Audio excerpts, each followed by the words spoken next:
Hello everyone, I'm Andrew. I'm your marine biology activist in residence at your school, and I was sent some questions for me to answer, so I'm going to answer your questions here.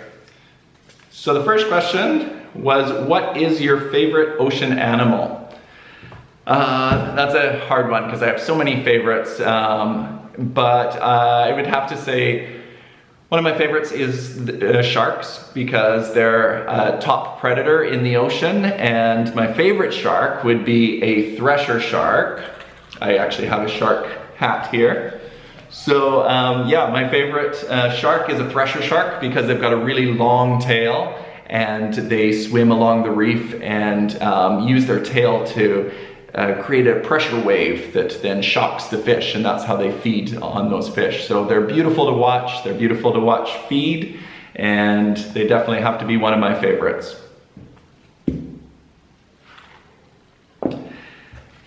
Second question is your job fun? Yes, it is. It's very fun.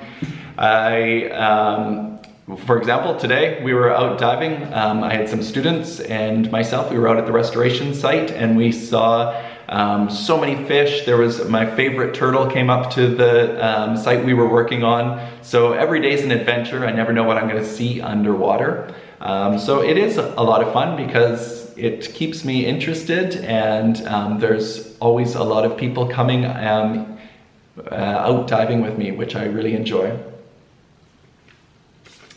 Next question. Is there lots of trash in the ocean? And do you ever see garbage when you're swimming? Unfortunately, the answer to this is yes, there is a lot of garbage in the ocean.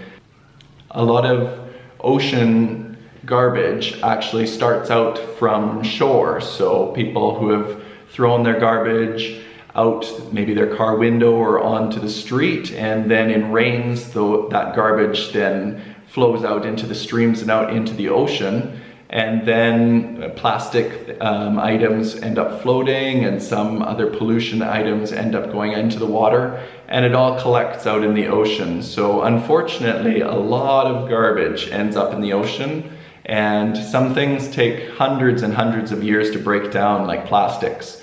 So when I'm out diving and working on the coral reef, quite often we do see a lot of plastic.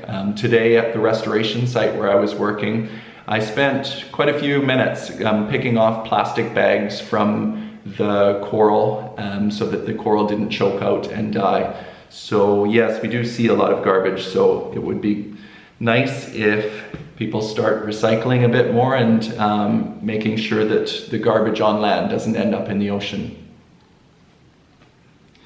Next question. Is scuba diving ever scary? I really enjoy scuba diving. I've actually been scuba diving since I was 12 years old, and I go out every week, at least a few times per week. So I do spend a lot of time underwater, so I feel at home scuba diving underwater. But there has been a few times when I have been nervous or scared.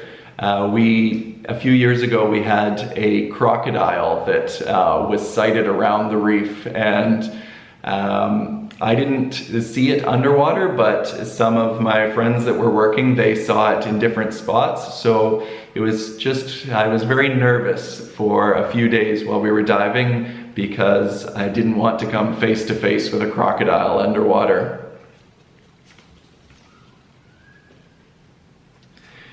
Next question. What do you explore in the ocean? Well, I'm a coral biologist, so what I'm usually doing is working on restoring areas of coral reef. And so when I'm working around underwater, I'm looking for which species are suitable for growing in the area. So I'm exploring around, looking to at the reef to see what it's made out of, what soft corals, what hard corals, what fish live in there, and I'm trying to catalog it and make a list so that as we start restoring, we're able to recreate a healthy coral reef. So that's usually my exploring in the ocean. Next question. What do you do in your job and how do you help the ocean? So, I am a coral biologist, as I mentioned, and so what I do is I transplant corals, and so I look for areas of reef that have been impacted, so they're not so healthy anymore, just like a forest. Some forests are really healthy and they've got lots of trees and lots of plants and lots of animals. Under the water, it's similar with a coral reef. A healthy reef will have many fish and many corals and lots of different species. Whereas an unhealthy reef, where there's been some impacts, maybe it's broken, maybe there's been pollution, the unhealthy reef will not have very many fish and not very many corals.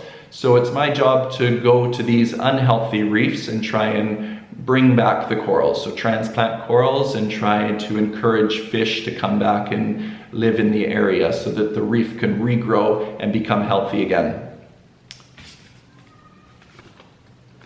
Next question, how can we help the ocean? So there's quite a few ways that you can help the ocean.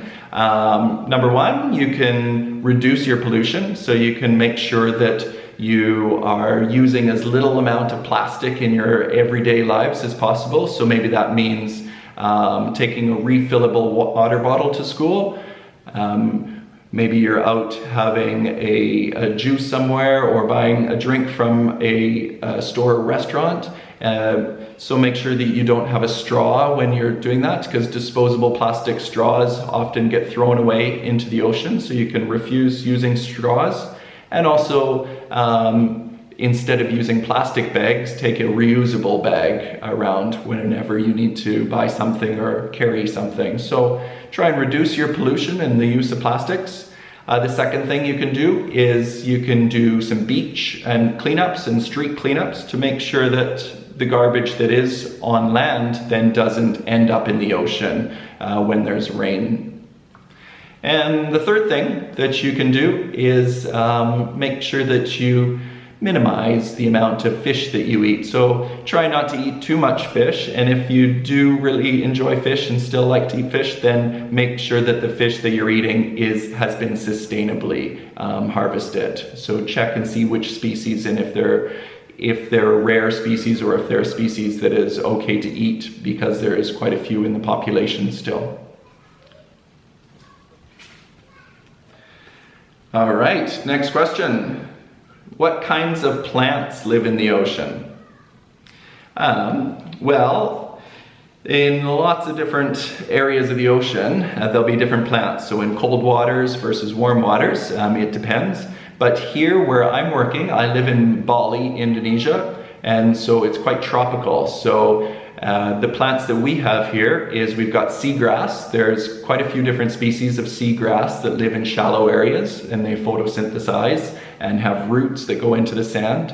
And then we also have mangrove trees. The roots of the mangroves go into the ocean, and the trees are then up above the water line. So a few different plants that are photosynthesizing and living in the ocean here in Bali.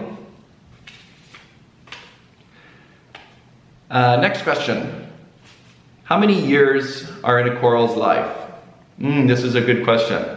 So, coral is an animal. However, an individual coral polyp is very, very small. Sometimes you have to use a magnifying glass to see it. But coral lives in a colony, so all of the polyps are connected together with tissue, and they live in a big colony together.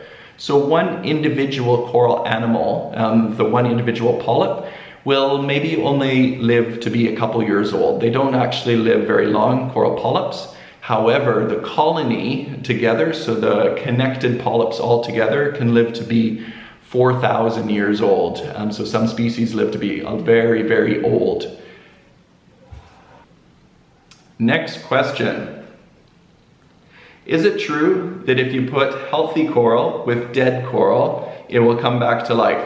This is another good question. So, when we're doing coral restoration, what we do is we take small coral branches that have maybe fallen off. Maybe a turtle has been eating some algae and broken off a piece of coral. And so this coral is rolling around on the reef and possibly might die. So we try and save it and bring it onto a frame onto the reef so that then it'll grow into a new colony.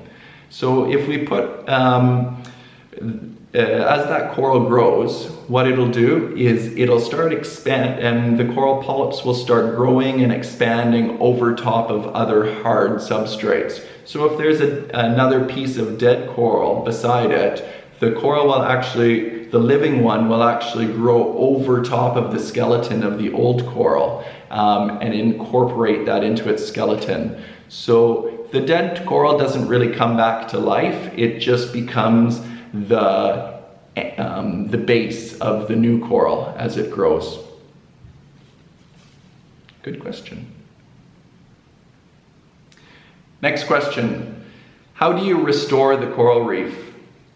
So this is what I spend most of my days doing, is working on restoring the coral reefs here in Bali. And what we do is we look at we find an area of reef that has been degraded or is unhealthy, and we put down frames. So they're metal frames that have been coated in sand and epoxy so that they kind of have a natural covering. And then we transplant coral onto these frames. So hard corals, we take small hard corals from our nursery and we put them on the frames. And then these corals will grow out over months, over years, and eventually they'll completely cover the frame and then grow into the neighboring frames and create a carpet of corals across the area of that was previously unhealthy. As the coral starts growing, it'll also attract fish and other animals to come and live in the area. So the idea behind restoring a coral is to start with individual corals transplanting and then encourage other animals that are part of the ecosystem to come join in. Next question. How many corals do you clean per day?